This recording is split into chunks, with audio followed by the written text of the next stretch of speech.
we're the invisible people. We're the invisible people. We're the people who sit on the side of the road. All we want is a little bit of your change, a little bit of your contribution, and maybe not even that, maybe just a little bit of your time. Like sit down, listen to a song or something like that. It's not too important. Just make sure that we feel like we're still alive and that we feel like we're still people. Sometimes we will get the most disgusted looks ever. And like I was saying earlier, we're just travelers having a good time. We're not just bums. Not all of us are just bums who just want to sit here and do a bunch of drugs and be alcoholics with our lives. Like, we have real reasons for being out here, and that's missed a lot of times, you know.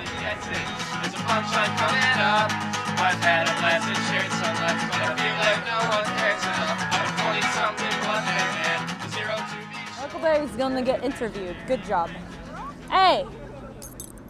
Good job! Good boy.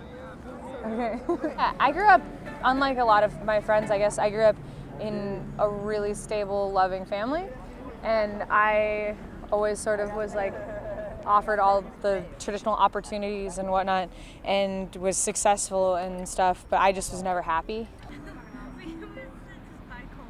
There was this one night, I was in college in Portland, Oregon, and there was this one night when like everything kind of came to a head, and I remember it was snowing, which doesn't do that much in Portland, so when it does, the city shuts down, and I had picked up my finals. I had was just like miserable, like I was thinking about killing myself. And then my friend called me, who I'd been playing music with, and he was a traveling kid, you know, he rode freight trains and all that stuff and whatever. And I just left up to northern Portland that night and met all these new people and met all these kids who traveled, and was so happy that night and feeling like I was within a community that loved me and supported me regardless of how successful I was or how intelligent I was. My name is not important. My name is Jay Bear. That's what my friends call me. I am 21 years old. San Diego, California. I grew up there, and I left home around like 19 or so. So like 19 years kind of stuck there, and now I'm here. Like I grew up like okay, but like I had like kind of the kind of parents who just wouldn't let me enjoy myself and be a kid. I lost out on a lot of childhood because I didn't have a chance to go out and do it. I didn't have a chance to go out and make bad decisions for myself. Better for me to sit out here on the street and like enjoy myself, be in the fresh air, be around like good people, and be able to like have fun like a normal person should, as opposed to sitting inside all day.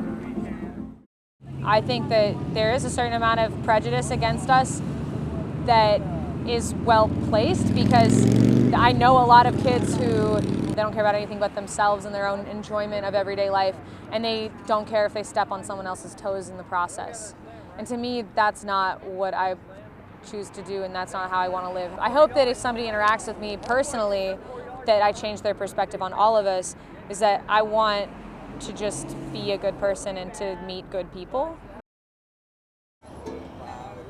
I've lived in a lot of different places. I had a very inconsistent childhood.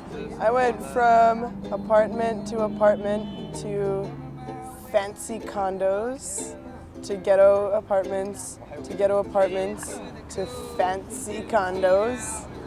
I was a traveler even when I was a kid. Here's how I view traveling. I think for a lot of people, myself included, it's a second childhood. It's a second chance at being able to be free and have a good time. That's what I'm doing right now. I'm having a good time. I wasn't able to do that when I was a child. This is my second childhood. Do I plan on doing this forever? No. No, I'm gonna go to college, and I'm gonna go through the motions. I'm not ready right now. I always like learning new things, and I think that there are other ways to learn new things other than just traveling, obviously. So I'd like to go, in a few months, go up to the Pacific Northwest and go to the Northwest Wooden Boat Building School and learn to build wooden boats and find myself a cheap or free wooden sailboat and deliver aid like bikes and radios and shoes to people in Latin America who are in need, and people in South America and all over as far as I can go with my sailboat who are in need of random goods that they can't be delivered anyway. And I think a very, very important part of life in general that I hope everybody learns at some point is to never judge too hard, never like look down your nose at anybody so hard that it takes away from what you're learning. Because there's some very, very intriguing, interesting interactions that can be made with other humans that you would have never known about.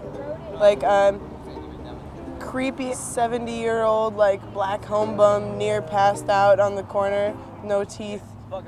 He's got the best stories. He's got the best stories, I tell you what. These are important people to say what's up to. I mean, like once in a while you'll see people who just like really want to help. They're just like nice, like genuine people. Like we were walking down like somewhere down the street over there, and a woman asked us for a cigarette, and so we gave her one. And she said, "Well, I just ate dinner right now. I ate some stuff for myself, but like I'll cook for you guys. Like I'll make you guys all dinner." And once in a while you run into people like that, and that's exactly one of the reasons why I'm out here, just to find like something that's like actually real, like some real people. Like, I don't know, it feels like something, and that's really what's important. What traveling has taught me is that you can live your life so that you're treating people in such a way that you don't hurt them, and you can go about your life on a daily basis learning from each day's experiences in a different way, which I think you miss if you're doing the same 9-to-5 job every day or going to school every day, because you get into such a routine. And so that's the biggest thing I think I've learned, is to not let anything be routine, and to let every day be an experience, a reason to wake up in the morning, a reason to go to bed at night. See through the master plan, but everybody's gone. You're paying for so long. You're based on your own. I guess this is growing up.